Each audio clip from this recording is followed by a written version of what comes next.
Like, I love the story, and I put in the book, of Jim Carrey when he decided to be in Man on the Moon.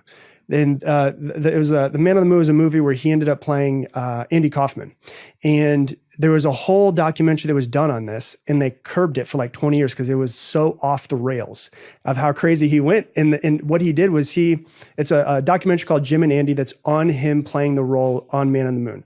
So Andy Kaufman was a guy who was once alive. And the crazy part about Andy Kaufman is he also played other characters. So it was Jim Carrey playing Andy Kaufman, who played like Tony Clifton and other characters. But the thing that happened with him was that he would never break character. So he was a method actor. So for 4 months, he played as this real life person. And even to the point where his driver that would pick him up in Hollywood and drive him to his house said that whoever he was playing at the time that they stopped recording, whether it was Andy Kaufman, Tony Clifton, he would play that person the entire day when he was driving him home that night, and he'd pick him up and he was still the same person, not Jim Carrey anymore.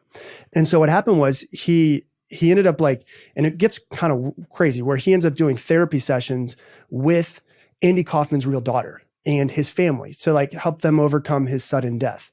And so what happens is they stop recording 4 months later, and he's like, I don't know who I am.